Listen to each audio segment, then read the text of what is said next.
ഞാൻ വിശ്വസിക്കുന്ന ഒരു കാര്യം എനിക്ക് എന്നും പഠിക്കാൻ പറ്റണേ എന്നുള്ളതാണ്. കാരണം ഞാൻ പഠിച്ചുകൊണ്ടിരിക്കുന്ന സമയത്ത് മാത്രമാണ് എൻ്റെ കുട്ടികളും അപ്ഡേറ്റ് ആയിക്കൊണ്ടിരിക്കുക. നമ്മൾക്ക് എന്നും നമ്മൾക്ക് ആ ഒരു മൈൻഡ് സെറ്റ് ഉണ്ടാവണം. അതായത് ചില കാര്യങ്ങൾ നമ്മളോട് നമ്മുടെ കുട്ടികൾ ചോദിച്ചാൽ നമുക്ക് അറിയില്ലായിരിക്കും. അത് അവരോട് അറിയില്ല എന്ന് തന്നെ പറയണം. ഡാൻസ് ക്ലാസ് എന്ന് പറയുന്നത് എപ്പോഴും ഡാൻസ് ക്ലാസ് ആവരുത്. നമ്മുടെ കുട്ടികൾക്ക് നമ്മളെപ്പോഴും അപ്രോച്ചബിൾ ആയിരിക്കണം. ആൻഡ് ഡാൻസ് ക്ലാസ്സിനും പുറമേയുള്ള ലോകമൊക്കെ അവരെ നമ്മൾ എക്സ്പ്ലോർ ചെയ്യിക്കണം. ഡാൻസ് ക്ലാസ്സിൽ വന്ന് ഇരുന്നു പഠിച്ചു പോയി എന്നുള്ളതിന് ഡാൻസ് ക്ലാസ്സിൽ ചിലപ്പോൾ വരുന്നത് ഡാൻസ് ചെയ്യാൻ വേണ്ടി മാത്രമാകരുത്, കാണാനാവണം, മറ്റുള്ളവരെ കാണണം. അതുപോലെ ഡാൻസ് ക്ലാസ് എന്ന് പറയുന്നത് ഇങ്ങനെയും ആവാം. നമ്മുടെ ചുറ്റും ഒരുപാട് പെർഫോമൻസും കാര്യങ്ങളും നടക്കും. അതെല്ലാം നമ്മളെ ഓരോ കാര്യങ്ങൾ പഠിപ്പിക്കും. മറ്റുള്ളവരെയും കൂടെ നമ്മൾ കാണണം. അതെല്ലാം ഡാൻസ് ക്ലാസ്സിൻ്റെ ഒരു ഭാഗമാണ്. നമുക്കറിയില്ല ഇപ്പോൾ ആർട്ടിസ്റ്റുകളുടെ നന്മയാണോ അത് ശാപമാണോ എന്നറിയില്ല. നമ്മൾ തൊട്ട് മുന്നേ ആയിരിക്കും നമ്മൾ വേണ്ടപ്പെട്ട ഒരാളുടെ വിയോഗ വാർത്ത അറിയുന്നത്.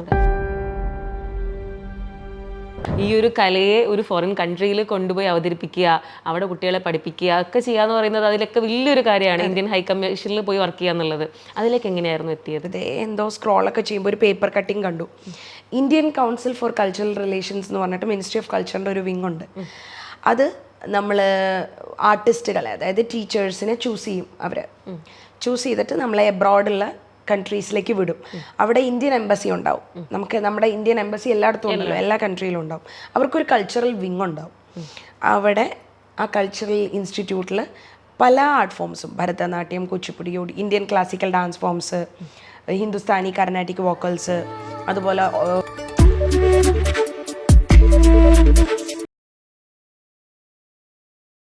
ഹായ്, ഹലോ, നമസ്കാരം. ജാങ്കോ പിസ്റ്റോക്കിൻ്റെ പുതിയൊരു ചർച്ചയിലേക്ക് എല്ലാവർക്കും സ്വാഗതം. ഞാൻ കിങ്ങിണി. ഇന്നത്തെ എൻ്റെ അതിഥിയെ ഇൻ്റർവ്യൂ ചെയ്യാൻ പറ്റുന്നതിൽ എനിക്ക് ഒരുപാട് സന്തോഷവും അഭിമാനവും ഒക്കെ ഉണ്ട്. കാരണം ഇത് എപ്പോഴത്തെയും പോലെ ഒരു ബിസിനസ് ചർച്ചയോ കോൺവെർസേഷൻ്റെ ഒക്കെ അപ്പുറത്തേക്ക് ഒരു നർത്തകയാണ് ഞാനിന്ന് ഇൻ്റർവ്യൂ ചെയ്യാൻ പോകുന്നത്.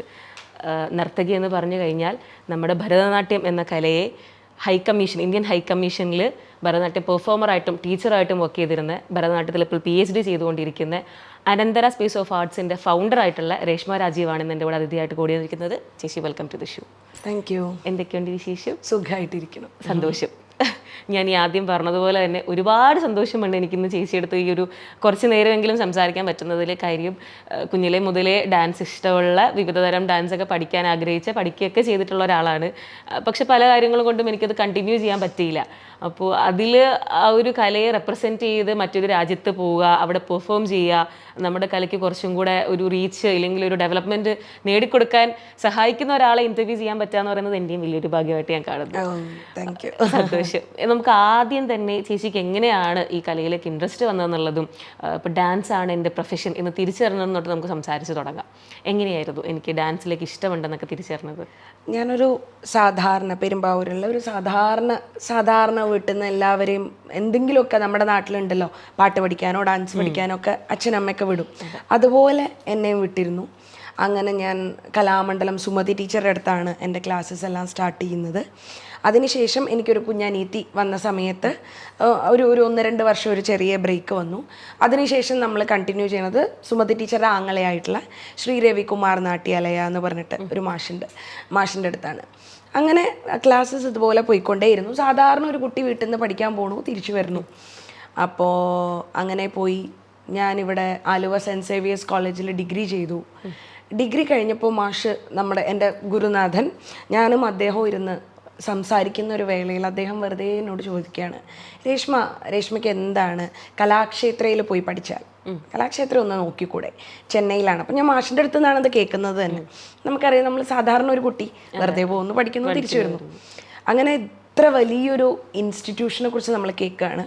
അങ്ങനെ മാഷും ഞാനൊക്കെ ഇരുന്നിട്ട്, വീട്ടിലൊന്നും വലിയ താല്പര്യമില്ല കേട്ടോ, കാരണം കല എന്ന് വെച്ചാൽ കലയെ ഒരു വരുമാന മാർഗമാക്കുക എന്ന് പറയുന്നത് ഒരു ക്വസ്റ്റ്യൻ മാർക്കാണ്. എത്ര പേർക്ക് അത് സക്സസ് ആവും, അതെന്നും ഒരു ക്വസ്റ്റ്യൻ മാർക്ക് തന്നെയല്ലേ. അപ്പോൾ ഇപ്പോഴും അതെ തീർച്ചയായിട്ടും അതിൻ്റെ പോസിബിലിറ്റീസിനെ കുറിച്ചിട്ട് ഏറെക്കുറെ ആൾക്കാർക്ക് അറിയില്ല. പിന്നെ അതൊരു ഇഗ്നോറൻസ് തന്നെയാണ്. കലാകാരന്മാരോടാണോ എന്ന് ചോദിച്ചാൽ ഏറെക്കുറെ ഉണ്ട് താനും. അപ്പോൾ അങ്ങനെയാണ് കലാക്ഷേത്രയെക്കുറിച്ച് കേൾക്കുന്നതും നമ്മൾ ആപ്ലിക്കേഷൻ അയക്കുന്നു. ഒരു ഇൻ്റർവ്യൂവിന് വിളിക്കുന്നു. ഇതൊരു വലിയ പ്രോസസ്സാണ്. ഇപ്പോൾ മെഡിക്കൽ അഡ്മിഷനൊക്കെ കിട്ടുന്ന പോലെയാണ് ഞാനൊക്കെ അപ്ലൈ ചെയ്യുന്ന സമയത്ത്. എന്ന് വെച്ചാൽ നമുക്ക് ഒരുപാട് ഇൻ്റർവ്യൂ ഉണ്ട്. നമ്മളെ ഡാൻസ് കളിപ്പിച്ച് നോക്കും, നമ്മൾ സ്പോർട്സിൽ ആക്റ്റീവ് ആണോ നോക്കും, ഫിറ്റ്നസ് ആക്റ്റീവ് ആണോ നോക്കും. തീർച്ചയായിട്ടും ഒരു സൈക്കോളജിക്കൽ ടെസ്റ്റ് ഉണ്ടാവും, നമ്മളെ പാട്ട് പാടിച്ച് നോക്കും. ഇതിലൊക്കെ നമ്മൾ എക്സലൻ്റ് ആണോ എന്നുള്ളതല്ല, നമ്മളെ കാണുമ്പോൾ അവർക്ക് മനസ്സിലാവും ഇനി ഇവിടെ പഠിച്ചാൽ നമുക്ക് കോപ്പറേറ്റ് ചെയ്ത് പഠിച്ചു പോകാൻ പറ്റുമോ എന്നുള്ളത്. വളരെ മികവുറ്റ ആൾക്കാരെ സെലക്ട് ചെയ്യുള്ളൂ എന്നുള്ളതല്ല, അറ്റ്ലീസ്റ്റ് അവർക്ക് അതിനോടൊരു അഭിനിവേശം ഉണ്ടാവുമോ, നമുക്കവിടെ പിടിച്ചു നിൽക്കാൻ പറ്റുമോ. ഗുരുകുല സമ്പ്രദായമാണ് കലാക്ഷേത്രയിൽ. നമ്മൾ ഇരിക്കുക കസേരയിലൊന്നുമല്ല, നിലത്ത് തന്നെ ഇരിക്കുക, ഇരുന്ന് ആഹാരം കഴിക്കുന്നൊക്കെ ഫ്ലോറിൽ തന്നെ ഇരുന്നായിരിക്കും. അപ്പോൾ നമ്മൾ വീട് വിട്ട് നിൽക്കണം, നോൺ വെജ് ഒന്നും കഴിക്കാൻ പാടില്ല. നമ്മൾ കലാക്ഷേത്ര പഠിക്കുമ്പോൾ നമ്മുടെ ആ ഹോസ്റ്റലിൽ നോൺ വെജ് ഒന്നും അലൗഡ് അല്ല, ഒന്നുമല്ല. അപ്പം അങ്ങനെ ഒരുപാട് നമ്മൾ കണ്ടു വന്നിട്ടുള്ള രീതികളെ വിട്ടിട്ട് ഒരുപാട് കാര്യങ്ങളുണ്ട്. അപ്പം ആദ്യത്തെ ഒരു വർഷം എന്ന് പറഞ്ഞാൽ നമ്മുടെ പ്രൊബേഷൻ പീരീഡാണ്. നമ്മൾ ആദ്യം ചവിട്ട തട്ടടവും നാട്ടടവും മാത്രമാണ്. നിങ്ങൾ എത്ര വർഷങ്ങളായിട്ട് ഡാൻസ് പഠിക്കുന്നവരായിക്കോട്ടെ, ആണ് നമ്മൾ പഠിക്കുന്ന സമയത്ത് നമ്മുടെ ബാച്ചിലൊക്കെ ഉണ്ടാവും കലാതിലകമായിട്ട് യൂത്ത് ഫെസ്റ്റിവൽസ് എന്നൊക്കെ വന്നിട്ടുള്ള ആൾക്കാരുണ്ടാവും. ബേസിക്കലി +2 കഴിഞ്ഞിട്ടാണ് അവിടെ പോകേണ്ടത്. ഞാൻ പോകുന്നത് ഡിഗ്രി കഴിഞ്ഞിട്ടാണ്. അപ്പോൾ എനിക്ക് അച്ഛനമ്മയൊക്കെ പറഞ്ഞിട്ടുണ്ടായിരുന്നു ഡിഗ്രി എന്തായാലും ചെയ്യൂ, ഡിഗ്രി വേണം, നിർബന്ധമാണ് എന്നുള്ളത്. അപ്പോൾ അതെല്ലാം കഴിഞ്ഞിട്ടാണ് ഞാൻ പോകുന്നത്. അപ്പോൾ ഫസ്റ്റ് ഇയർ എന്ന് പറയുന്നത് ഒരു എന്താ പറയുക, അതിജീവനമാണെന്ന് വേണമെങ്കിൽ പറയാം. അതെ, അത് തട്ടടവ് മാത്രം ചവിട്ടുന്നു, നാട്ടടവ് മാത്രം ചവിട്ടുന്നു. നമ്മൾ ഡെയിലി രാവിലെ 10 മണി മുതൽ നമ്മുടെ ക്ലാസ് തുടങ്ങുന്നു, 12:30 വരെ ഡാൻസ് മാത്രമാണ്. ഉച്ച കഴിഞ്ഞും തിരിച്ചു 3 മണി മുതൽ 4 മണി വരെ ഡാൻസ് മാത്രമാണ്. നമുക്കവിടെ വേറെ ഒന്നും ചിന്തിക്കാൻ സമയമില്ല, ഡാൻസ് തന്നെ. ഇപ്പോൾ ചോദിക്കില്ലേ എന്താണ് ഡാൻസിൽ ഇത്ര പഠിക്കാനുള്ളത്. നമ്മളവിടെ ചെന്ന് കഴിയുമ്പോൾ ഡാൻസിൽ നമ്മൾ തിയറി പഠിക്കുന്നുണ്ട്, ഓരോ ശ്ലോകാസും അതിൻ്റെ രീതികളും കാര്യങ്ങളും പഠിക്കുന്നുണ്ട്. അതിൻ്റെ ഒപ്പം നമ്മൾ ഹിസ്റ്ററി പഠിക്കുന്നുണ്ട്, അതിൻ്റെ ഓരോ ചരിത്രപരമായിട്ടുള്ള കാര്യങ്ങൾ, ഹെറിറ്റേജ് പഠിക്കുന്നുണ്ട്. ഒരു അമ്പലത്തിൻ്റെ ഐതിഹ്യം എന്താണ്, അതിൻ്റെ സ്കൾപ്ചർ എന്താണ്, അതെന്താണ്. നമ്മളൊരു ഐറ്റം കമ്പോസ് ചെയ്യുമ്പോൾ നമുക്കതെല്ലാം അറിയണ്ടേ. നമ്മൾ ശിവനെ കുറിച്ചാണ് പറയണത്, ശിവന്റെ കഴുത്തിൽ പാമ്പുണ്ടെന്ന് മാത്രം പറഞ്ഞുകൊണ്ട് എന്നിട്ട് കാര്യമില്ലല്ലോ. ഏത് അമ്പലത്തിലെ ശിവനാണ്, എത്ര വിധം ശിവന്റെ എത്ര രൂപങ്ങളുണ്ട്, ഇതെല്ലാം. അപ്പോൾ കലാക്ഷേത്ര എന്ന് പറയുന്നത് ആദ്യത്തെ 2 വർഷം ഈ പറഞ്ഞ പോലെ ഫസ്റ്റ് ഇയർ പാസ്സായി, സെക്കൻഡ് ഇയർ പാസ്സായി. ഇപ്പോൾ ഞാനങ്ങനെ അവിടെ സസ്റ്റെയിൻ ചെയ്യും എന്ന് വിചാരിച്ചിരുന്ന ഒരാളൊന്നുമല്ല. ബുദ്ധിമുട്ടുണ്ടായിരുന്നു ചേച്ചിക്ക്? തീർച്ചയായിട്ടും അത് ഏതൊരു കുട്ടിക്കും ഉണ്ടാവും. നമ്മളെങ്ങനെയാണ് നാട്ടിലുള്ളത്, നമ്മൾ വേറൊരു അറ്റ്മോസ്ഫിയറിലേക്ക്, തീർച്ചയായിട്ടും അറ്റ്മോസ്ഫിയറിലേക്ക് കൊണ്ടുപോയി മാറ്റല്ലേ, നമ്മളുടെ ഒരു ട്രാൻസ്ഫോർമേഷൻ നടക്കും. പിന്നെ നമ്മുടെ ടീച്ചേഴ്സ് നമ്മളെ വല്ലാതെ ഇൻഫ്ലുവൻസ് ചെയ്യും. ഇപ്പം എൻ്റെ ഗുരുനാഥൻ, ഇതിലേക്ക് എന്നെ വിട്ടിട്ടുള്ള ഗുരുനാഥനാണ് എൻ്റെ എല്ലാ കാര്യങ്ങളും. കലാക്ഷേത്രയിൽ ഞാൻ പോകും, എൻ്റെ ഫീസ് അടച്ചിട്ടുള്ളത് എൻ്റെ ഗുരുനാഥനാണ്. അത് എല്ലാം അദ്ദേഹമാണ് എന്നെക്കാൾ ഒരുപടി മേലെ ആഗ്രഹിച്ചിരുന്നത് ഞാൻ അവിടെ എത്തിപ്പെടണം എന്ന്. ഗുരുനാഥനെ കിട്ടിയത് വലിയൊരു തീർച്ചയായിട്ടും അതുപോലെ തന്നെയായിരുന്നു എൻ്റെ 3-ാം വർഷം കലാക്ഷേത്രയിൽ എൻ്റെ ഗുരുനാഥനായിട്ട് വന്നിരുന്നത് ശ്രീ ഹരിപത്മൻ സാറാണ്. അദ്ദേഹമാണ് നമുക്ക് ഡാൻസിനെ കുറിച്ചിട്ടുള്ളൊരു വിഷൻ മാറ്റുക എന്ന് പറയില്ലേ. നമുക്ക് ഇങ്ങനെ ഉണ്ടാവും ഒരു പെർസെപ്ഷൻ, നാട്ടിൽ പോവുക, ഡാൻസ് ക്ലാസ് സ്റ്റാർട്ട് ചെയ്യാതിരിക്കുക, അങ്ങനെ ഒന്നല്ല ഡാൻസ് എന്ന് പറഞ്ഞിട്ട് ആ വിഷനെ മാറ്റി തന്നത്.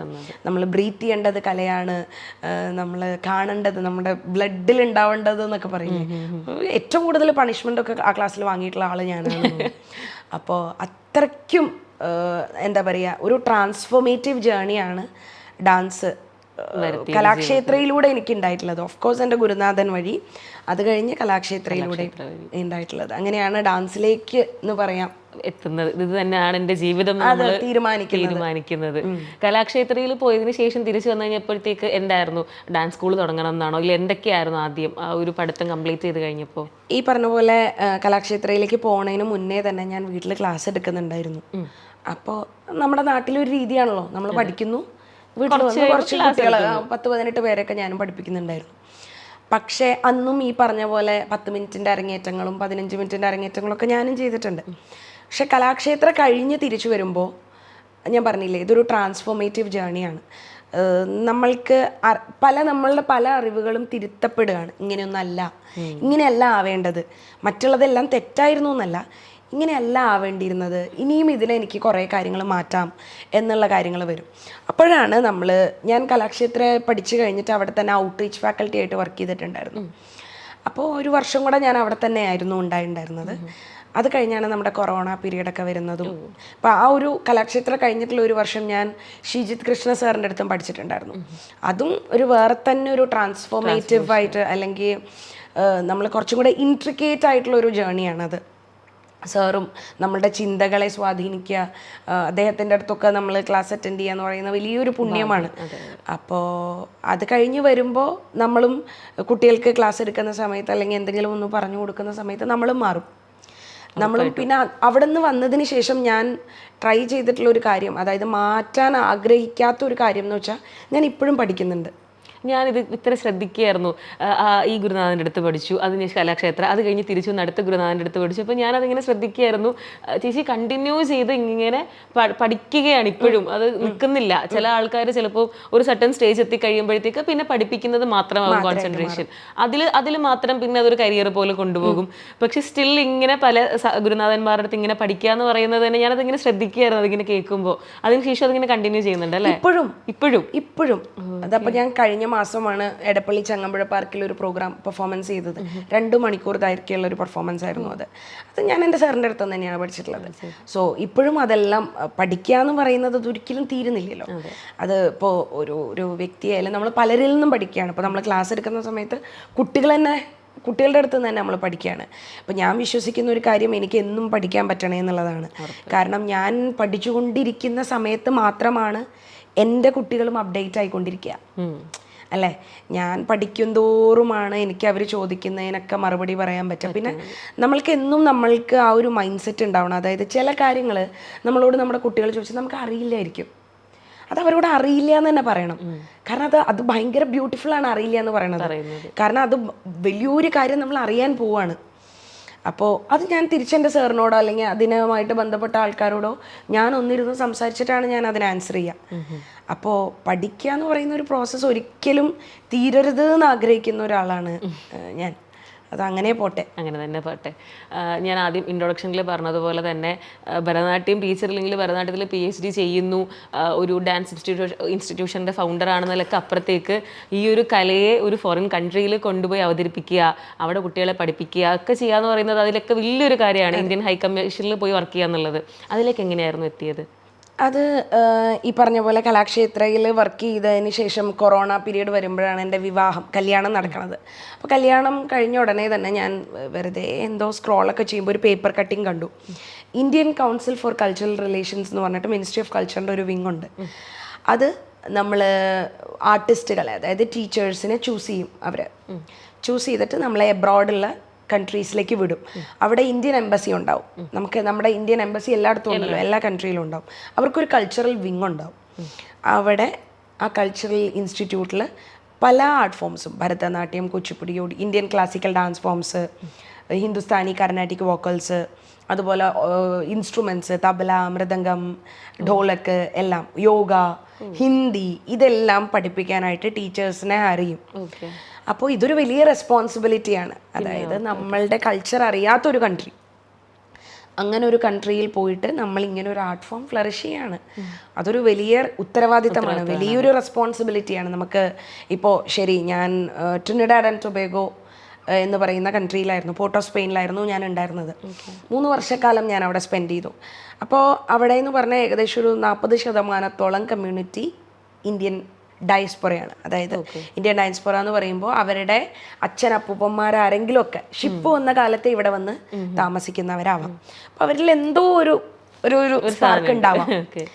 അപ്പോൾ അവരും പിന്നെ ആ ട്രിനിഡാഡിലെ തന്നെ അവിടുത്തെ കൺട്രിയിലെ തന്നെ ആളുകളുണ്ടാവും. ഇവർ നമ്മുടെ അടുത്ത് പഠിക്കാൻ വരും, നമ്മൾ പഠിപ്പിക്കുകയാണ്. പക്ഷേ നമ്മൾ ഇന്ത്യയിൽ അല്ലെങ്കിൽ നമ്മുടെ സ്ഥലത്ത് നമ്മൾ എക്സ്പെക്റ്റ് ചെയ്യുന്ന പോലെ ഒരു മാസം കൊണ്ട് ഇന്നത് കവർ ചെയ്യണമെന്ന് വാശി പിടിക്കാനൊന്നും പറ്റില്ല. അത് അവരുടെ ഒപ്പം നമ്മൾ പോകണം. അതായത് ഞാൻ കലാക്ഷേത്ര ശൈലിയിലാണ് പഠിപ്പിക്കുള്ളൂ, നീ അങ്ങനെ തന്നെ കളിക്കണം, വാശിയൊന്നും പിടിക്കാൻ പറ്റില്ല. നമ്മളും ഇച്ചിരി കുറച്ച് കാമായിരിക്കണം. കുഞ്ഞുങ്ങളുണ്ടാവും, അവരെ നമ്മൾ മലയാളത്തിൽ പറഞ്ഞ് മനസ്സിലാക്കുന്ന പോലെ അല്ലെങ്കിൽ ഇന്ത്യയിൽ ഇരുന്ന് പറഞ്ഞ് മനസ്സിലാക്കുന്ന പോലെയൊന്നും അല്ല. അപ്പം നമ്മൾ ഒരു ടീച്ചറും കാമായിരിക്കണം. ആൻഡ് ടീച്ചർ എന്നുള്ള കാര്യത്തിനേക്കാൾ ഉപരി നമ്മൾ ഒരുപാട് ഡിപ്ലോമാറ്റിക് വെന്യൂസിലും മിനിസ്ട്രി ഇവൻറ്റ്സിലൊക്കെ നമ്മൾ പെർഫോം ചെയ്യും. അവിടെ നമ്മൾ ഇന്ത്യയെ റെപ്രസെൻ്റ് ചെയ്യുന്ന ഒരു വ്യക്തിയാണ്, നമ്മുടെ രാജ്യത്തെയാണ് നമ്മൾ റെപ്രസെൻ്റ് ചെയ്യുന്നത്. അവിടെയൊന്നും ഒരു തരത്തിലുള്ള കൺസെഷൻ നമ്മൾ നമ്മുടെ ആർട്ടിനോടോ നമ്മൾ ചെയ്യുന്ന വർക്കിനോടോ നമ്മൾ ചെയ്യുന്ന ഒരു 3 മിനിറ്റ് പെർഫോമൻസിനോടോ ചെയ്യാൻ പാടില്ല. അപ്പോൾ നമ്മളിലൂടെ നമ്മുടെ രാജ്യത്തെയും നമ്മുടെ കൾച്ചറിനെയും നമ്മുടെ ആർട്സിനെയും അവർ കാണുകയാണ്. അതിലൂടെയാണ് ചിലർക്കെങ്കിലും എനിക്ക് ഇന്ത്യയിൽ വരണം, എനിക്കിത് കാണണം, എനിക്കിത് പഠിക്കണം എന്ന് തോന്നുന്നു. ഭയങ്കര പ്രൗഡാവുന്നു. അത് ഭയങ്കര ഒരു രസമുള്ളൊരു കാര്യമാണ്. സോ അതൊരു വലിയ ഉത്തരവാദിത്തമായിരുന്നു. ആ 3 വർഷവും ഞാൻ വളരെ ആക്റ്റീവായിരുന്നു ആ രാജ്യത്ത്. അതുപോലെ തന്നെ ഐ മേക്ക് ഷുവർ ദാറ്റ് എന്നെ വിശ്വസിച്ചിട്ടുള്ള എൻ്റെ കുറേ കുട്ടികൾ ഇവിടെ പഠിക്കുന്നുണ്ടായിരുന്നു. റെഗുലറായിട്ട് നമ്മുടെ ഓൺലൈൻ ക്ലാസ്സസ്, ആ സമയത്ത് തന്നെയാണ് റെഗുലർ ഓൺലൈൻ ക്ലാസ്സസും പോയിട്ടുണ്ടായിരുന്നതും. എല്ലാ വർഷവും ഐ മേക്ക് ഷുവർ ദാറ്റ് ഒരു മാസം ഞാൻ വരും. എല്ലാ വർഷവും വരും. വന്നിട്ട് നമ്മളൊരു പ്രോമിനൻറ്റ് വെന്യൂവിലും കുട്ടികളെ കൊണ്ട് ചെയ്യിപ്പിക്കും. ഒരു അമ്പലമോ അങ്ങനെ എന്തെങ്കിലും കുട്ടികളെ കൊണ്ട് ചെയ്യിക്കും. സോ ഇതൊരു മൾട്ടി ടാസ്കിങ് പോലെയായിരുന്നു. ആക്ച്വലി 3 വർഷം അവിടെ കംപ്ലീറ്റ് ചെയ്ത് തിരിച്ചു വരുമ്പോൾ അവിടുത്തെ സ്റ്റുഡൻസിന് ഒരുപാട് മിസ് ചെയ്യുന്നുണ്ട്. ഓ തീർച്ചയായിട്ടും, അവരും മിസ് ചെയ്യും, അവർ മെസ്സേജ് അയക്കും, അവർ വിളിക്കും. അത് ഭയങ്കര ബ്യൂട്ടിഫുൾ ആയിട്ടുള്ള കുറേ മെമ്മറീസ് ഉണ്ട്. അത് ഞാൻ തിരിച്ച് വന്ന് ഒരു 8 മാസം കഴിഞ്ഞപ്പോൾ, ഒരു 3 മാസം മുന്നേ എനിക്ക് ഫേസ്ബുക്കിൽ ഒരു മെസ്സേജ് വന്നു. അതായത് ഞങ്ങൾ ഇന്ന ദീപാവലി അല്ലെങ്കിൽ ഏതെങ്കിലും ഒരു ഫംഗ്ഷന് ഞങ്ങൾ ഇന്ന ഒരാളുടെ പെർഫോമൻസ് കണ്ടു, പക്ഷെ ഞങ്ങൾ രേഷ്മേനെ മിസ് ചെയ്യാണ്, രേഷ്മയുടെ ഹനുമാൻ മിസ് ചെയ്യാണ്, രേഷ്മയുടെ രാമായണം പെർഫോമൻസ് മിസ് ചെയ്യാണെന്ന് പറയുമ്പോൾ മറ്റൊരു രാജ്യത്ത് പോയി ചെയ്ത നമ്മുടെ വർക്കൊക്കെ നമുക്ക് ഫീൽ ചെയ്യാണ്. അതായത് സംബഡി ഈസ് മിസ്സിങ് അസ് എന്ന് പറയുമ്പോൾ ഭയങ്കര രസമുള്ള ഒരു കാര്യം. നമ്മൾ ചെയ്ത ഒരു കല കൊണ്ട് അവർ നമ്മളെ ഓർക്കുക എന്ന് പറയുന്നത് വലിയൊരു കാര്യമാണ്. കലാകാരന്മാർക്ക് കിട്ടുന്ന ഏറ്റവും വലിയ ഭാഗ്യമാണ് അത്. നമുക്കറിയാം സിനിമകളിൽ പല മേഖലയിലുള്ളവർ ചിലപ്പം മരണത്തിന് ശേഷവും നമ്മൾ അവർ ഓർക്കുന്നത് അവർ ചെയ്തു വെച്ച വർക്കിലാണ്. അപ്പൊ അത് കലാകാരന്മാർക്ക് മാത്രമുള്ളൊരു ഭാഗ്യം തന്നെ, ഒരു പ്രിവിലേജ് തന്നെയാണത്. ഇപ്പോൾ ആ ഒരു രാജ്യത്ത് പോയി പഠിപ്പിച്ചു, ഇപ്പൊ തിരിച്ചെത്തി. ആ കുട്ടികൾക്ക് ഇനി ഇപ്പൊ പഠിക്കണം എന്നുണ്ടെങ്കിൽ ഓൺലൈനിൽ ക്ലാസ് ഒക്കെ എടുത്തു കൊടുക്കുവോ? അത് ശരിക്കും അങ്ങനെ ചെയ്യാൻ പാടില്ല. എന്താ വെച്ചാൽ അങ്ങനെ റൂളൊന്നുമില്ല. പക്ഷേ എനിക്ക് എൻ്റെ കുറച്ച് ശരികളുണ്ടല്ലോ. അപ്പോൾ എന്ന് വെച്ചാൽ ഇപ്പൊ ഞാൻ അവിടെ നിന്ന് ഇറങ്ങുമ്പോൾ പകരം ഒരു ടീച്ചർ വരും. ഒരിക്കലും ഒരു പഴയ ടീച്ചർ അവിടുത്തെ കുട്ടികളെ അങ്ങനെ എടുക്കാൻ പാടില്ല. അവിടെ വീണ്ടും അടുത്ത ടീച്ചേഴ്സ് പിന്നെ കണ്ടിന്യൂ ചെയ്തുകൊണ്ടിരിക്കും. അപ്പൊ അങ്ങനെ ചെയ്യാൻ പാടില്ല. നമുക്ക് 3 വർഷം കാലയളവേ പറ്റുള്ളൂ. 11 months ആണ് ആക്ച്വലി കോൺട്രാക്ട് ഉണ്ടായിരുന്നത്. നമ്മുടെ പെർഫോമൻസ് അനുസരിച്ച് നമ്മളെ അവര് വീണ്ടും ഇരുത്തിയതാണ് 3 വർഷം. ചേച്ചി ഇത് പറയുമ്പോ എനിക്ക് അവിടുത്തെ പോരണ്ടായിരുന്നു, സങ്കടം. എന്റെ കുട്ടികളെ അടിക്കും. അയ്യോ ശരിയാ, എന്റെ കുട്ടികൾ ഇവിടെ കരച്ചിലായിരുന്നു. ഇവിടെയും പ്രശ്നമാവും. ശരിയാ. എന്തായാലും ഇപ്പൊ അങ്ങനെ നമ്മൾ ഒരുപാട് വലിയ വെന്യൂസിലൊക്കെ പെർഫോം ചെയ്തിട്ടുണ്ട്. പെട്ടെന്ന് ഓർക്കുമ്പോഴത്തേക്ക് ഏറ്റവും കൂടുതൽ സന്തോഷം തരുന്ന ഒരു അപ്രിസിയേഷൻ എന്തായിരിക്കും? അപ്രിസിയേഷൻ ഈ പറഞ്ഞ പോലെ ഞാൻ അവിടെ നമ്മുടെ രാം മന്ദിർ ഇനാഗുറേഷൻ ഇവിടെ നടന്ന സമയത്ത്, അയോധ്യ രാം മന്ദിർ, അവിടെയും നമ്മളൊരു ഇനാഗുറേഷൻ ചെയ്തിരുന്നു. അപ്പം ഞാൻ എൻറ്റയർ ഒരു ഫുൾ രാമായണം അവിടെ പെർഫോം ചെയ്തിരുന്നു. അപ്പോൾ അവിടെ ഇന്ന് ട്രിനിഡാഡിലെ പ്രൈം മിനിസ്റ്റർ ആയിട്ടുള്ള ഡോക്ടർ കമല പ്രസാദ് ബസസർ എന്ന് പറഞ്ഞിട്ടുള്ള അദ്ദേഹം, പ്രൈം മിനിസ്റ്റർ, അവർ വന്നിട്ട് ഒരുപാട് അപ്രിഷ്യേറ്റ് ചെയ്തിരുന്നു. അതൊരു അവർ നമ്മൾ ചെയ്തൊരു ആർട്ട് ഫോം, പുള്ളിക്കാരത്തിൻ്റെ ആൻസസ്റ്റേഴ്സൊക്കെ ബീഹാറിലാണ് ഉള്ളത്. അപ്പോൾ living in A different country, നമ്മൾ നമ്മുടെ ഒരു എപ്പിക്ക്, രാമായണം പോലെയുള്ള ഒരു എപ്പിക്ക് ചെയ്തിട്ട് അവർ മൈന്യൂട്ടായിട്ടുള്ള ഇത് സേതുബന്ധനം സീനല്ലായിരുന്നു ആ ചെയ്തത്, അത് അവർ അനൗൺസ് ചെയ്തു. സോ അതെനിക്ക് ഓർക്കുമ്പോൾ ഒരു മെമ്മറബിൾ ടൈമാണ്. അതെ, തീർച്ചയായിട്ടും അതൊരു മെമ്മറബിൾ മൊമെന്റ് ആണ്. പിന്നെ എവ്രിതിങ്, അതായത് ഓരോ വെന്യൂവും നമുക്ക് പല വിധേന മെമ്മറബിൾ ആയിക്കൊണ്ടിരിക്കും. ഇതിപ്പോൾ പ്രൈം മിനിസ്റ്റർ പറഞ്ഞതുകൊണ്ട് എന്നുള്ളതല്ല. ഇപ്പം പെട്ടെന്ന് ചോദിച്ചപ്പോൾ എനിക്ക് 1 മണിക്കൂർ ഞാൻ ചെയ്ത രാമായണം എനിക്ക് എന്നും 1 മണിക്കൂർ രാമായണം, എൻറ്റയർ രാമായണം കഥ നമ്മൾ ചെയ്തിരുന്നു. അയ്യോ, അത് സിംഗിൾ സോളോ ആയിരുന്നു. സോളോ ആയിരുന്നു. അയ്യോ, അതൊരു ഡിഫറെൻറ്റ് എക്സ്പീരിയൻസ്. അതൊരു രസമുള്ള ഒരു എക്സ്പീരിയൻസ് ആയിരുന്നു. മറ്റൊരു കൺട്രി പോയിട്ട് അത് അവർക്ക് ഡെലിവറബിൾ ആക്കുക എന്ന് പറയുന്നത് ഇത് എത്ര നേരം എടുത്തിട്ടായിരിക്കും അത് കൊറിയോഗ്രാഫി ചെയ്തിട്ടുണ്ടായിരുന്നത്? ഈ പറഞ്ഞ പോലെ നമുക്കൊരു ഇവൻറ്റ് വരുമ്പോൾ 2 തരത്തിലായിരിക്കും. നമുക്കൊന്ന് പ്രീ പ്ലാൻ ചെയ്ത് ചെയ്യാനുള്ള സമയം ഉണ്ടാവും. അല്ലാന്നുണ്ടെന്നുണ്ടെങ്കിൽ നമുക്ക് സമയം ഉണ്ടാവില്ല, വളരെ ഷോർട്ടായിരിക്കും. അപ്പോൾ 2 വിധേന വരുമ്പോൾ എനിക്ക് തോന്നുന്നു ഇത് ഓൾറെഡി പ്രീ പ്ലാൻഡ് ആയിരിക്കാം. 1 മാസമൊക്കെ എനിക്ക് സമയം കിട്ടിയിട്ടുണ്ടായിരുന്നു എന്ന് എനിക്ക് തോന്നുന്നു. ഷോർട്ട് നോട്ടീസ് അല്ലായിരുന്നു. പക്ഷേ ഷോർട്ട് നോട്ടീസിൽ വരുന്ന പ്രോഗ്രാംസും ഉണ്ട്. അപ്പോൾ നമുക്ക് പാർട്ടീഷൻ ഡേ എന്ന് പറയുന്ന ഒരു ഡേ ഉണ്ടാവും. അപ്പോൾ ഇന്ത്യയും മറ്റുള്ള കൺട്രീസായിട്ട് പാർട്ടീഷൻ നടന്ന ദിവസത്തെ സെലിബ്രേറ്റ് ചെയ്യുന്ന ദിവസം. ഓക്കെ.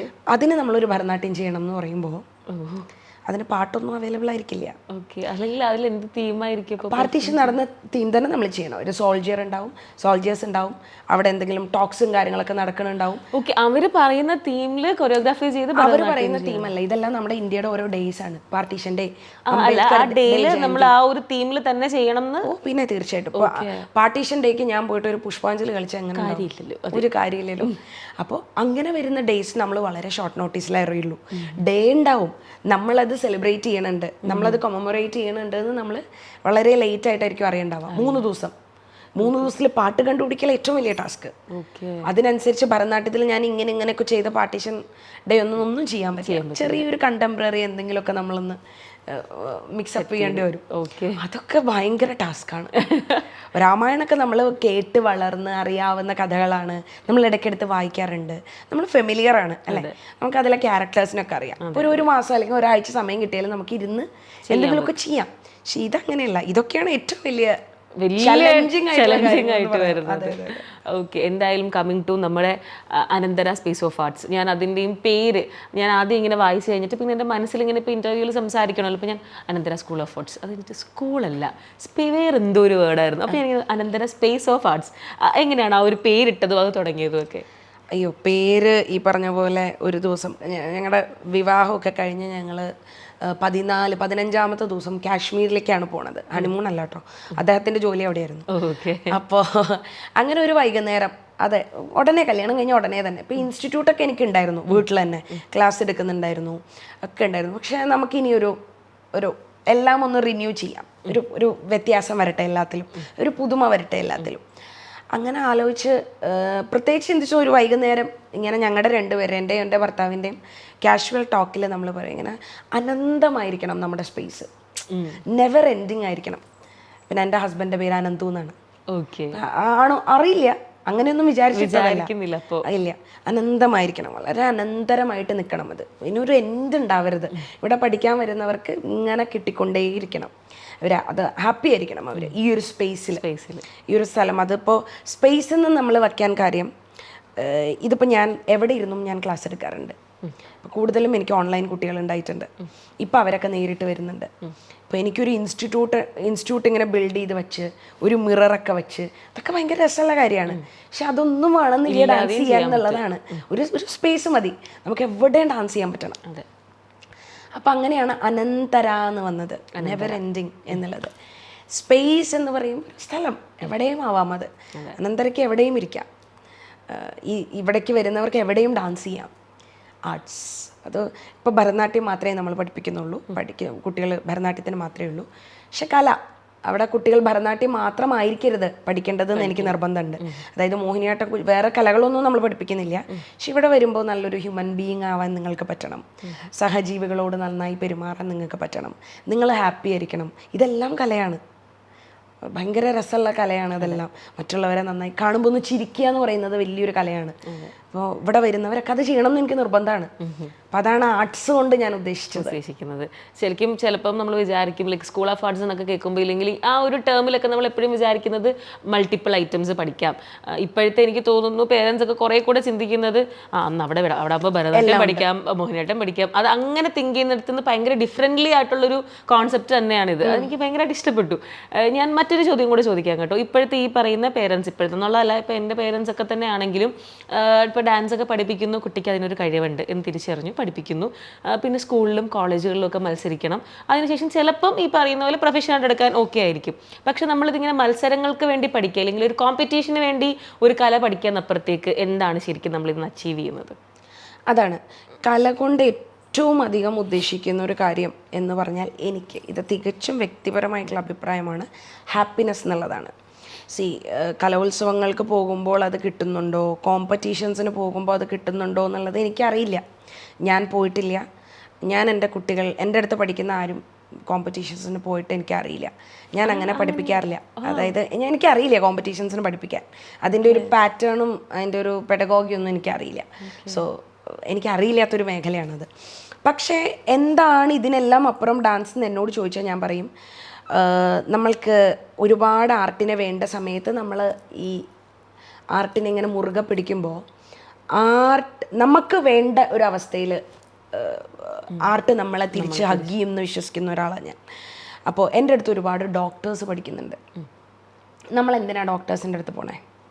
നമ്മുടെ ഫിസിക്കൽ ഹെൽത്തും കാര്യങ്ങളൊക്കെ മെന്റൽ ഹെൽത്തിന് പോകുന്നവരും ഉണ്ട്. ഇല്ലേ? ഫിസിക്കൽ ഹെൽത്തും മെന്റൽ ഹെൽത്തും. അപ്പോൾ അവർ ഡോക്ടേഴ്സ് ഓക്കെ ആയിരിക്കണം. അതെ അല്ലേ? നമ്മളവർ ചികിത്സിക്കുന്നവരല്ലേ? അതെ ആണ്. ഡോക്ടേഴ്സ് ഡാൻസ് പഠിക്കാൻ വരുന്നുണ്ട്. അത് അവർക്ക് അവരെ വലിയ കോസ്റ്റ്യൂം ഓർണമെന്റ്സ് ഇട്ട് സ്റ്റേജിൽ കാണാൻ വേണ്ടി മാത്രമല്ല, that is making them happy. ഈ ഒരു കാര്യം അവരെ സന്തോഷിപ്പിക്കുന്നു. അവരുടെ 5 മണി വരെ അവരിരുന്ന് പല പല പ്രശ്നങ്ങളും പല കാര്യങ്ങളും കേട്ടിട്ട് 5:30 അവർ ഓടി വരികയാണ്, ടീച്ചറെ എന്ന് വിളിച്ചിട്ട്, അപ്പോൾ ചെയ്യാൻ ടീച്ചറെ എന്ന് പറഞ്ഞിട്ട്. ഞാൻ ചില ദിവസം അവരോട് പറയുകയാണ് ഇന്നില്ല എന്ന് പറയുമ്പോൾ, ടീച്ചറെ എന്നാലും ഞങ്ങൾ വന്ന് ചെയ്തോട്ടെ എന്ന് ചോദിക്കുന്നവരുണ്ട്. അപ്പോൾ അതിനും അപ്പുറം അവർക്ക് എന്തോ സന്തോഷം കൊടുക്കുന്നു എന്നുള്ളതാണ്. അത് തന്നെയായിരിക്കണം കല കൊണ്ട്. അതായത് എന്ന് വെച്ച് എനിക്ക് സന്തോഷിക്കണം എന്ന് പറഞ്ഞാൽ എന്തും വന്ന് കളിക്കാം എന്നുള്ളതല്ല. അതിൻ്റെ ഈ പറഞ്ഞ ഭരതനാട്യമായാലും ഞാൻ കലാക്ഷേത്ര ശൈലിയാണ് പഠിപ്പിക്കുന്നത്. ഞാൻ അവിടെ പഠിച്ചിട്ടുള്ള ഒരാളാണ്. അപ്പോൾ ആ ഒരു ശൈലി പഠിക്കുമ്പോൾ അതിൻ്റെ റൂൾസും റെഗുലേഷൻസും ഒക്കെ റെസ്പെക്റ്റ് ചെയ്ത് തനത് രീതിയിൽ അത് പഠിച്ച് അതിന് വേണ്ട രീതിയിൽ നമ്മുടെ ശരീരത്തെ ബഹുമാനിച്ചുകൊണ്ട്, ഒരാൾക്ക് ഇങ്ങനെ നോക്കുന്നത് ഭംഗിയാണെങ്കിൽ എല്ലാവർക്കും അങ്ങനെ ഭംഗിയായിക്കൊള്ളണമെന്നില്ല. ശരീരത്തെ റെസ്പെക്റ്റ് ചെയ്തുകൊണ്ട് അത് നിങ്ങൾക്ക്, ഇപ്പോൾ ഞാൻ എപ്പോഴും കുട്ടികളോട് പറയും, നിങ്ങൾ ക്ലാസ്സിലേക്ക് വരുമ്പോൾ നിങ്ങൾ ഹാപ്പി ആയിരിക്കണം. നിങ്ങൾ ഓക്കെ അല്ലെങ്കിൽ വരരുത്. എന്തിനാ വരണേ? അതെ, എന്തെങ്കിലും മനസ്സിൽ വിഷമമായിട്ട് അവിടെ എന്നാലും വരണവരുണ്ട്. അങ്ങനെ മനസ്സിന് ബുദ്ധിമുട്ട് വച്ചിട്ട് വരുന്നവരും ഉണ്ട്. അപ്പം അത് ഡിഫറെൻ്റ് ആണ്. ഇപ്പോൾ ഡാൻസിന് വരുന്നിടത്ത് ഇങ്ങനെ ലൈക്ക് മെൻ്റലി ഒന്നും ചിലപ്പോൾ ഓക്കെ അല്ലാതെ വരുന്നവരും ഒക്കെ ഉണ്ടാവില്ല. അവിടെ വന്നിട്ട് ചിലപ്പോൾ ഈ പഠിക്കാൻ വേണ്ടി വരുന്നു, പക്ഷെ നമുക്ക് അവിടെ വന്നിട്ട് അത്ര ഓക്കെ ആയിട്ട് ചെയ്യാൻ പറ്റുന്നില്ല, അങ്ങനെയുള്ളവരും ഉണ്ടാവും. ഇപ്പോൾ ചേച്ചിക്ക് ഇപ്പോൾ എല്ലാവരും ഹാപ്പി ആയിട്ട് തന്നെ വരണം. അങ്ങനെയുള്ള സിറ്റുവേഷൻസിൽ എങ്ങനെയാണ്? അങ്ങനെയുള്ളപ്പോൾ ഞാൻ ഈ പറഞ്ഞ പോലെ അങ്ങനെ എൻ്റെ കുട്ടികളെല്ലാവരും എന്നോട് അവരുടേതായിട്ടുള്ള ബുദ്ധിമുട്ടുകൾ കാര്യങ്ങളൊക്കെ ഷെയർ ചെയ്യുന്നവരാണ്. അപ്പോൾ അങ്ങനെ എനിക്ക് ടീച്ചറുടെ അടുത്ത് വരണം, എനിക്ക് കാണണം എന്ന് പറഞ്ഞാൽ ഞങ്ങൾ പോവും. എല്ലാവരെയും വിളിച്ചിട്ട് നമ്മൾ ബൃന്ദാവനിലൊക്കെ പോയി ഒരു കോഫിയൊക്കെ കുടിക്കും. ഡാൻസ് ക്ലാസ് എന്ന് പറയുന്നത് എപ്പോഴും ഡാൻസ് ക്ലാസ് ആവരുത്. നമ്മുടെ കുട്ടികൾക്ക് നമ്മളെപ്പോഴും അപ്രോച്ചബിൾ ആയിരിക്കണം. ആൻഡ് ഡാൻസ് ക്ലാസ്സിനും പുറമേ ഉള്ള ലോകമൊക്കെ അവരെ നമ്മൾ എക്സ്പ്ലോർ ചെയ്യിക്കണം. ഡാൻസ് ക്ലാസ്സിൽ വന്ന് ഇരുന്നു പഠിച്ചു പോയി എന്നുള്ളതിന്, ഡാൻസ് ക്ലാസ്സിൽ ചിലപ്പോൾ വരുന്നത് ഡാൻസ് ചെയ്യാൻ വേണ്ടി മാത്രമാകരുത്, കാണാനാവണം, മറ്റുള്ളവരെ കാണണം. അതുപോലെ ഡാൻസ് ക്ലാസ് എന്ന് പറയുന്നത് ഇങ്ങനെയും ആവാം. നമ്മുടെ ചുറ്റും ഒരുപാട് പെർഫോമൻസും കാര്യങ്ങളും നടക്കും. അതെല്ലാം നമ്മളെ ഓരോ കാര്യങ്ങൾ പഠിപ്പിക്കും. മറ്റുള്ളവരെയും കൂടെ നമ്മൾ കാണണം. അതെല്ലാം ഡാൻസ് ക്ലാസ്സിൻ്റെ ഒരു ഭാഗമാണ്. അപ്പോൾ അതെല്ലാം ഞാൻ ട്രൈ ചെയ്യാറുണ്ട്. ഇപ്പോൾ നിങ്ങളുടെ ശരീരം കൊണ്ട് നിങ്ങൾക്ക് വയ്യെങ്കിൽ ഇന്ന് നീ വന്ന് പഠിച്ചേ ആവണം എന്ന് പറയാൻ പാടില്ല. റെസ്റ്റ് എടുക്കൂ, നാളെ വരൂ, അല്ലെങ്കിൽ 2 ദിവസം കഴിഞ്ഞ് വരൂ. എന്താ ഇപ്പോൾ 1 ദിവസം കൊണ്ട് നമ്മൾ എന്താ ചെയ്യാൻ പറ്റുക? എന്ന് വെച്ച് നാളെ പ്രോഗ്രാമാണ്, ഇന്ന് എനിക്കൊരു കുഞ്ഞ് തലവേദന ഉണ്ടെന്ന് ഞാൻ വരുന്നില്ല, അങ്ങനെയൊന്നും തീരുമാനിക്കരുത്. അത് ടീച്ചർക്ക് പണിയായിരിക്കും. അങ്ങനെ ചെയ്യരുത്. ഓക്കെ, ഇത് കുറച്ച് ലൈക്ക് കോംപ്ലിക്കേറ്റഡ് ആണോ എന്ന് എനിക്കറിയില്ല ഈ ക്വസ്റ്റ്യൻ. പക്ഷേ സ്റ്റിൽ ഇപ്പോൾ ഒരു കുഞ്ഞു കുട്ടിയെ ഇപ്പോൾ ഒരു ഭരതനാട്യം പഠിപ്പിക്കാൻ ഇല്ലെങ്കിൽ ഏതെങ്കിലും ഒരു ക്ലാസിക്കൽ ഫോം പഠിപ്പിക്കാൻ ചേർത്ത് കഴിയുമ്പം ഞാൻ പലപ്പോഴും കണ്ടിട്ടുള്ള കാര്യമാണ്, പേരൻസിന് ഇങ്ങനെ എപ്പോൾ അരങ്ങേറ്റം നടത്താൻ പറ്റും, എപ്പോഴത്തേക്ക് അരങ്ങേറ്റത്തിനാവും എന്നുള്ളൊരു ക്വസ്റ്റ്യൻ എപ്പോഴും ഇങ്ങനെ ഉണ്ടാവും. ലൈക്ക് എത്രയും പെട്ടെന്ന് അരങ്ങേറ്റം നടത്താൻ പറ്റില്ല അത്രയും സന്തോഷം എന്ന് കരുതുന്ന പേരൻസും ഉണ്ട്. ലൈക്ക് ഒരു 1 ഇയറിൽ കഴിഞ്ഞോ, കുട്ടിക്ക് ആവാറായോ, ഇല്ലെങ്കിൽ ഇപ്പം ചിലപ്പോൾ ആ കുട്ടിയെക്കാട്ടിലും കുറച്ചും കൂടെ കേപ്പബിൾ ആയിട്ടുള്ള അതേ പ്രായത്തിലുള്ള ഒരു കുട്ടി അരങ്ങേറുന്നത് കാണുമ്പോൾ എൻ്റെ മോൾ എന്ത് ഇപ്പം അരങ്ങേറ്റം പറ്റാത്ത, ഇല്ലെങ്കിൽ പഠിച്ച് ഇത്രയും മതി ഇത് വെച്ച് അരങ്ങേറ്റിക്കോ, അങ്ങനെ പറയുന്നതൊക്കെ സിറ്റുവേഷൻസ് ഉണ്ടാവാറുണ്ട്.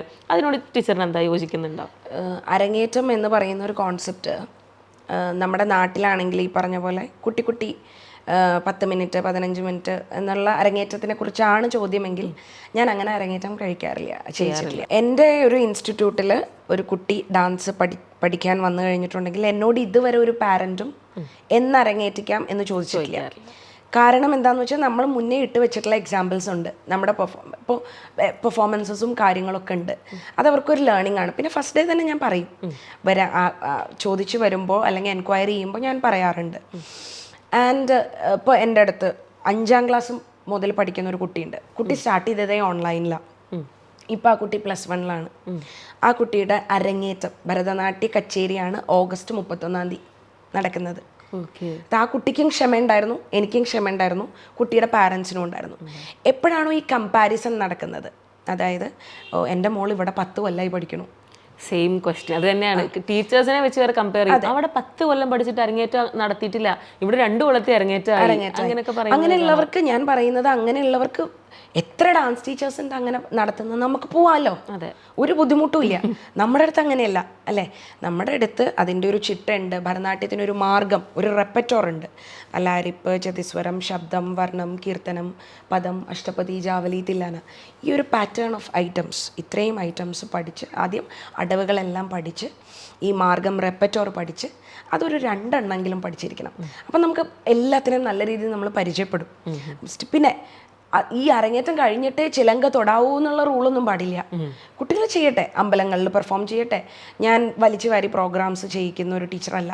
എൻ്റെ ഇൻസ്റ്റിറ്റ്യൂട്ടിൽ എല്ലാ വർഷവും 2 പ്രോഗ്രാമാണ് മെയിനായിട്ട് ഉണ്ടാവുക. ഒരു പ്രോമിനൻ്റ് ആയിട്ടുള്ള വെന്യൂവിൽ ഒരു പ്രോഗ്രാം വയ്ക്കും, ഒരു ആൾക്കാർക്ക് എത്തിപ്പെടാൻ പറ്റുന്ന ഒരു വെന്യൂ, നല്ലൊരു വെന്യൂ നോക്കി വയ്ക്കും. പിന്നെ ഒന്നല്ലെങ്കിൽ ഗുരുവായൂർ അമ്പലത്തിലോ ചോറ്റാനിക്കര അമ്പലത്തിലോ ഒക്കെ വയ്ക്കും.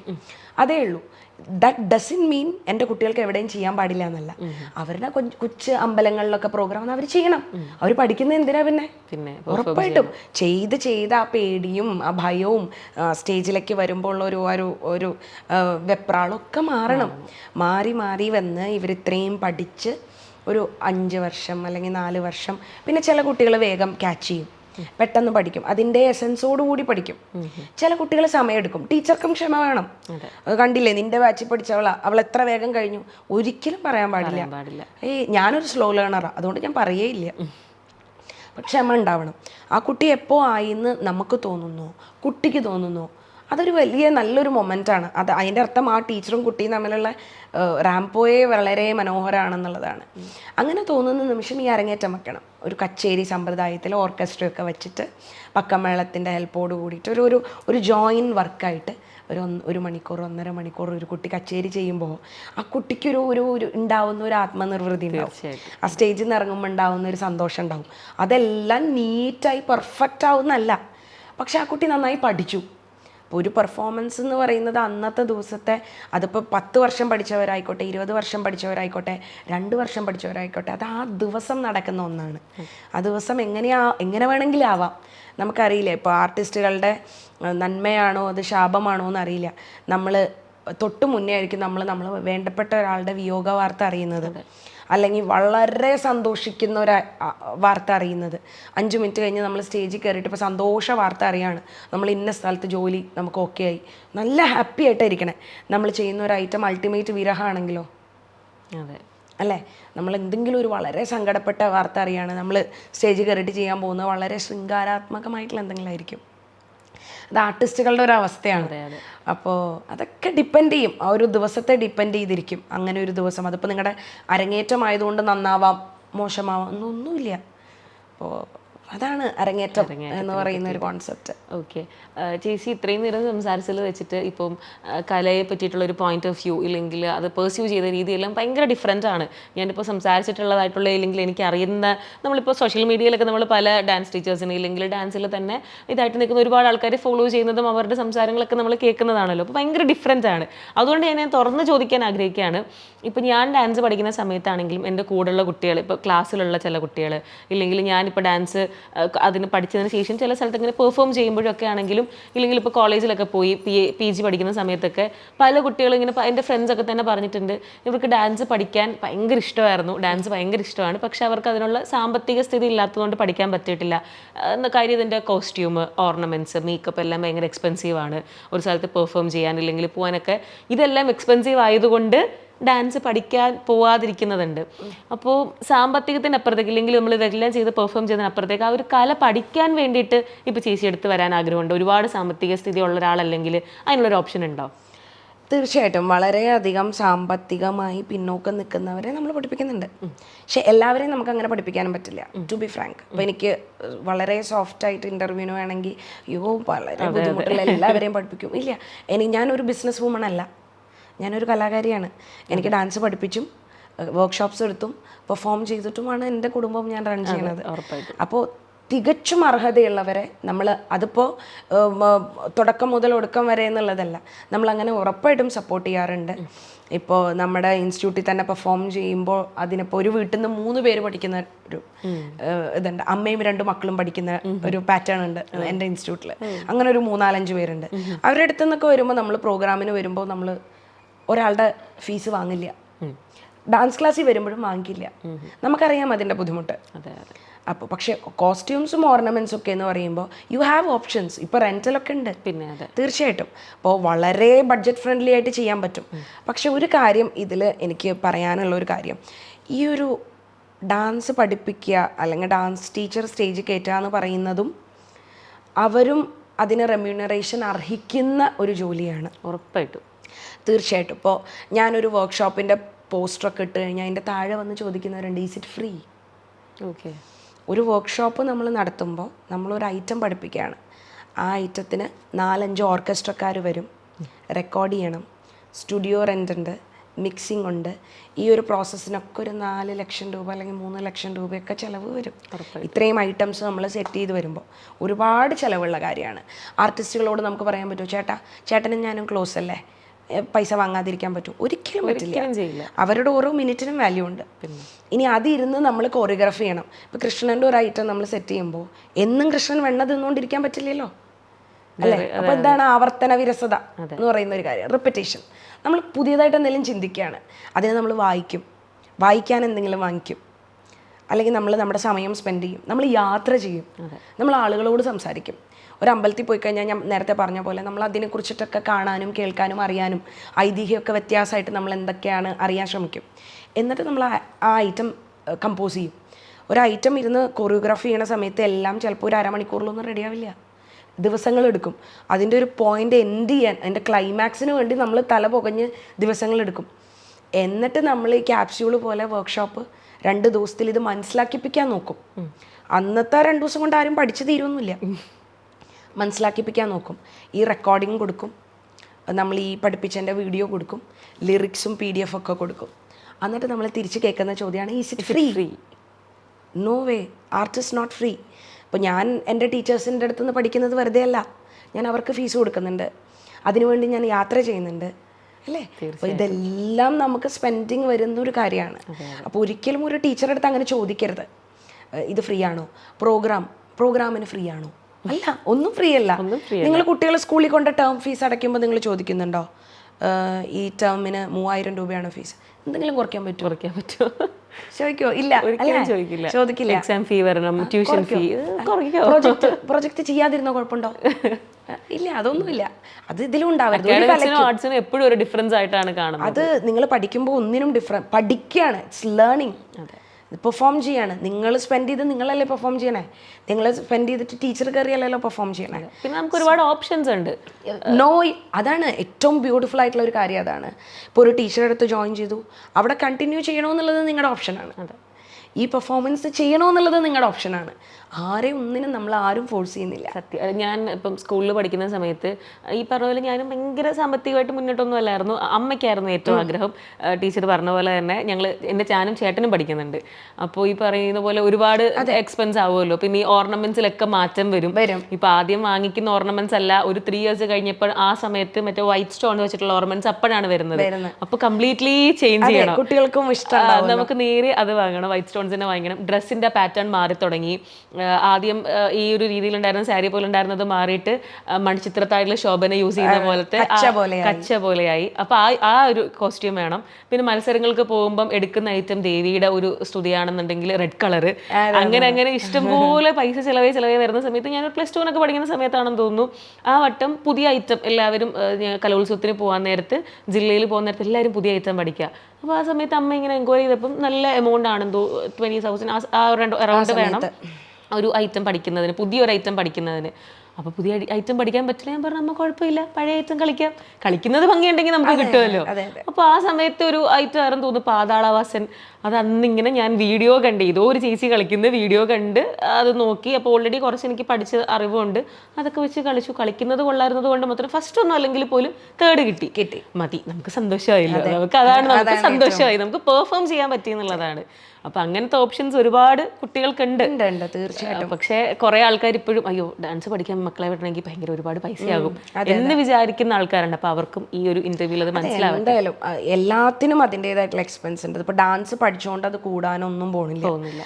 അപ്പോൾ പക്ഷെ ഡാൻസ് പഠിക്കാതിരുന്നോണ്ട് എനിക്കറിയില്ല. അപ്പോൾ ഓരോരുത്തരുടെ ഇഷ്ടമാണ്. ഞാൻ പറയുന്നത് ഇവിടെ ഡാൻസ് പഠിച്ചുകൊണ്ട് എക്സ്പെൻസ് കൂടുന്നു വിചാരിക്കുക നിങ്ങളുടെ കുട്ടിക്ക് അല്ലെങ്കിൽ നിങ്ങൾക്ക് എന്തിനോടാണോ താല്പര്യം, എന്ത് നിങ്ങൾക്ക് സന്തോഷം തരുന്നു അത് ചെയ്യാന്നുള്ളതാണ്. അത് പൈസ ഉള്ളപ്പോഴല്ലേ അത് ചെയ്യാൻ പറ്റുള്ളൂ. പൈസ ഇല്ലാതിരിക്കും നമ്മൾ അതിനെക്കുറിച്ച് ചിന്തിപ്പോൾ നമ്മളിപ്പോൾ എന്താ പറയുക, വെരി സിമ്പിൾ, നമ്മളൊരു നല്ല റെസ്റ്റോറൻറ്റിൽ കയറുന്നു, നമ്മൾക്ക് ശമ്പളം വന്ന സമയത്ത് റെസ്റ്റോറൻറ്റിൽ കയറുന്ന വിധവും മാസാവസാനം റെസ്റ്റോറൻറ്റിൽ കയറുന്ന വിധവും സാധാരണക്കാരെ സംബന്ധിച്ച് വ്യത്യാസമായിട്ടുണ്ടാവും. അത്രേ ഉള്ളൂ. നമ്മൾ മാസത്തിലെ ആദ്യത്തെ ആഴ്ചയല്ലേ നമുക്ക് ഇഷ്ടമുള്ള കാര്യങ്ങളൊക്കെ ചെയ്യാം. അത് കഴിഞ്ഞ് നമ്മൾ പതുക്കെ അതിന്റെ കുറഞ്ഞു വരും. ലാസ്റ്റ് ദിവസം ചൂസ് ചെയ്യുന്ന റെസ്റ്റോറൻറ്റ് വരെ മാറി വരും. അനന്തരയിൽ നമുക്കിപ്പോൾ ജോയിൻ ചെയ്യണം എന്നുണ്ടെങ്കിൽ എങ്ങനെയാണ് അതിന്റെ ഫോർമാലിറ്റീസ് ഒക്കെ? അനന്തരയിൽ വേറെ ഒരു ടീച്ചേഴ്സും ഇല്ല. എനിക്കത് താല്പര്യമില്ലാത്തൊരു കാര്യമാണ്. അതുകൊണ്ട് ഞാൻ മാത്രമാണ് അനന്തര ഹാൻഡിൽ ചെയ്യണത്. അപ്പോൾ നമ്മുടെ ഇൻസ്റ്റഗ്രാം ഉണ്ട്, ഫേസ്ബുക്ക് ഉണ്ട്, അതിലെല്ലാം കൊടുത്തിട്ടുള്ളത് എൻ്റെ നമ്പർ തന്നെയാണ്. എന്നെ ധൈര്യമായിട്ട് നിങ്ങൾക്ക് കോൺടാക്ട് ചെയ്യാം. ക്ലാസ്സിൻ്റെ ഡീറ്റെയിൽസും കാര്യങ്ങളൊക്കെ അപ്പോൾ നമുക്ക് സംസാരിക്കാം. അങ്ങനെ ജോയിൻ ചെയ്യാൻ പറ്റും. ഓക്കെ, നമ്മൾ ഡയറക്റ്റ് കോൺടാക്ട് ചെയ്താൽ മതി. അതെ. ഓക്കെ, അപ്പോൾ ഇൻസ്റ്റാഗ്രാമിലും ഫേസ്ബുക്കിലും ഒക്കെ അനന്തരയുടെ ഒഫീഷ്യൽ പേജസ് ഉണ്ട്. അതിൽ കയറിയിട്ട് കുട്ടികൾക്ക് കണക്ട് ചെയ്യാം. നിങ്ങൾക്ക് ഡയറക്റ്റ്ലി വാട്സാപ്പിലേക്ക് കണക്ട് ചെയ്യാം. ഓക്കെ, ഈ ലൊക്കേഷൻ കറക്റ്റ് എവിടെയാണ്? നമ്മുടെ ഇൻസ്റ്റിറ്റ്യൂട്ട് വരുന്നത് തൃക്കാക്കരയിലാണ്. തൃക്കാക്കര മോഡൽ എഞ്ചിനീയറിംഗ് കോളേജിൻ്റെ അടുത്തായിട്ട് വരും. ഇപ്പം നമ്മൾ ഓൺലൈൻ ക്ലാസ്സസ് ചെയ്യുന്നുണ്ടോ? പിന്നെ തീർച്ചയായിട്ടും ഓൺലൈൻ ക്ലാസ്സസ് എനിക്ക് ഒരുപാട് സ്റ്റുഡൻസ് പുറത്തുനിന്നുണ്ട്. അതാണ് ഏറ്റവും കൂടുതലെന്ന് വേണമെങ്കിൽ പറയാം. അപ്പോൾ എനിക്കിങ്ങനെ ഒരുപാട് കുട്ടികൾ എന്നുള്ളതും ഒരു പ്രശ്നമാണ്. അതായത് നമുക്ക് ശ്രദ്ധിക്കാൻ പറ്റില്ലല്ലോ, ഒരു 10-15 പേരൊക്കെ ഒരു ക്ലാസ്സിൽ നിർത്തിക്കഴിഞ്ഞാൽ അങ്ങനെ ശ്രദ്ധിക്കാം. എല്ലാവരും എങ്ങനെ ഈക്വൽ അറ്റൻഷൻ കൊടുക്കും? എനിക്ക് ബുദ്ധിമുട്ട്, തികച്ചും വ്യക്തിപരം എനിക്ക് ബുദ്ധിമുട്ടാണ്. അപ്പോൾ ഒരു ക്ലാസ്സിൽ അറ്റ് എ ടൈം എനിക്ക് കൂടിപ്പോയ ഒരു 6 പേര് 7 പേരേ ഉണ്ടാവുള്ളൂ. എനിക്ക് എല്ലാവരെയും ഇങ്ങനെ കാണാൻ പറ്റണം എന്നുള്ളതാണ് എൻ്റെ വ്യക്തിപരമായ ഒരു അഭിപ്രായമാണ്. ഇപ്പോൾ ഓൺലൈൻ ക്ലാസ് ആയാലും ഓൺലൈൻ ഗ്രൂപ്പ് ക്ലാസ്സിൽ ഞാൻ 5 പേർക്ക് മേലെ എടുക്കാറില്ല. പ്രൈവറ്റ് ക്ലാസ് ആണ് കൂടുതലും 1-to-1. അഡ്വാൻസ്ഡ് ആയിട്ട് പഠിക്കണം എന്നുള്ളവർ, ഇന്റർമീഡിയറ്റ് ലെവൽസ്, ടീച്ചേഴ്സ്, അബ്രോഡ് എന്നൊക്കെ അങ്ങനെയാണ് കുട്ടികൾ ഉള്ളത്. എന്തെങ്കിലും ഏജ് ലിമിറ്റ് ഉണ്ടോ? ഏത് വയസ്സ് വരെയുള്ള ആൾക്കാർക്ക് പഠിക്കുന്നുണ്ട്? വരെ എന്നുള്ളത് ഒരിക്കലും ഒരു ലിമിറ്റ് നമുക്ക് വയ്ക്കാൻ പറ്റില്ല. നിങ്ങളുടെ ആരോഗ്യം സമ്മതിക്കുന്ന അത്രയും കാലം നിങ്ങൾക്ക് ഡാൻസ് ചെയ്യാം, ഡാൻസ് പഠിക്കാം. എപ്പോൾ മുതൽ എന്ന് ചോദിച്ചാൽ ഇപ്പോൾ 5 വയസ്സായ ഒരു കുട്ടിയെ കൊണ്ട്, ഇപ്പോൾ എൻ്റെ മകൻ 4.5 വയസ്സാണ്, അവനെ കൊണ്ടൊരു ഡാൻസ് ക്ലാസ്സിലിരുത്തി എന്ത് സംഭവിക്കുമെന്ന് എനിക്ക് വ്യക്തമായിട്ട് അറിയാം. അപ്പോൾ പക്ഷേ എന്നാൽ നേരെ മറിച്ച് 6-ാം വയസ്സ് മുതൽ ഓൺലൈനിലിരുന്ന് പഠിച്ച കുട്ടി എനിക്കുണ്ട്. അപ്പോൾ അത് ആ ഒരു ക്ലാസ്സൊക്കെ എങ്ങനെയായിരുന്നു എന്ന് വെച്ച് കഴിഞ്ഞാൽ 45 മിനിറ്റും ആ കുട്ടി ചിലപ്പോൾ നമ്മളോട് ഇരുന്ന് വർത്താനം പറയും. സ്കൂളിലെ പ്ലേ സ്കൂളിലെ വിശേഷം. എനിക്ക് ക്ഷമ ഉണ്ടാവണം, ടീച്ചർക്ക് ക്ഷമ ഉണ്ടാവണം. നല്ല ക്ഷമയുണ്ടല്ലേ? ക്ഷമ ഉണ്ടാവണം, എന്നാലാണ് നമുക്ക് ഒരാളുടെ ആഗ്രഹത്തെ വളർത്തണം എന്നുണ്ടെങ്കിൽ അയാളെ കേൾക്കാനും അയാളെ നർച്ചർ ചെയ്യാനും നമുക്ക് ക്ഷമ ഉണ്ടാവണം. അതെ, കുഞ്ഞു കുട്ടികളൊക്കെ പഠിപ്പിക്കാന്ന് പറയുന്നത് ഭയങ്കര ബുദ്ധിമുട്ടുള്ള കാര്യമാണ്, രസമുള്ള കാര്യമാണ്, ഭയങ്കര വലിയ കാര്യമാണ്. അതെ അതെ. വർക്കിംഗ് വുമൻസ് ഒരുപാട് പേര് ഉണ്ടല്ലോ. വർക്കിംഗ് വുമൻസ് എനിക്കൊരു ബാച്ച് ഉണ്ട്, വളരെ എന്തൂസിയാസ്റ്റിക് ആയിട്ടുള്ള ഒരു ബാച്ച് ഓഫ് വർക്കിംഗ് വുമൻസ് ഉണ്ട്. അവരും പെർഫോം ചെയ്യുന്നുണ്ട്. ഈ വരുന്ന June 13th അവരുടെ ഒരു പെർഫോമൻസ് ഉണ്ട് ചങ്ങമ്പുഴ പാർക്കിൽ. ഞാൻ എക്സൈറ്റഡ് ആണ്. ഞാനും വരുന്നതായിരിക്കും, അടുത്താണല്ലോ, ഞാനും വരുന്നതായിരിക്കും. ഓക്കെ, അപ്പോൾ വർക്കിംഗ് വുമൻസ് ആയിട്ടുള്ളവർക്കൊക്കെ ഡയറക്റ്റ് കണക്ട് ചെയ്താൽ മതി. നോ ഏജ് ബാർ, ആഗ്രഹമുള്ളവർക്ക് വരാം, പഠിക്കാം. ഓക്കെ, അപ്പം ഒരുപാട് സന്തോഷം ചേച്ചിയെ പരിചയപ്പെടാൻ പറ്റിയതിലും ഈ ഒരു കോൺവെർസേഷൻ മേഡ് ചെയ്യാൻ പറ്റിയതിലൊക്കെ ഒരുപാട് സന്തോഷം. അപ്പം അനന്തരയുടെ സ്പേസ് ഇങ്ങനെ വലുതായി വരട്ടെ, ഒരുപാട് വലുതായി വരട്ടെ. ചേച്ചിക്കും ഈ പറയുന്ന പോലെ നമ്മുടെ ഭരതനാട്യം എന്ന കലയെ ഒരുപാട് നാടുകളിലും ഒരുപാട് കൺട്രീസിലും ഒക്കെ പോയിട്ട് കുറച്ചും കൂടെ എസ്റ്റാബ്ലിഷ് ചെയ്യാൻ സാധിക്കും. Thank you so much. Thank you ചേച്ചി. Thank U.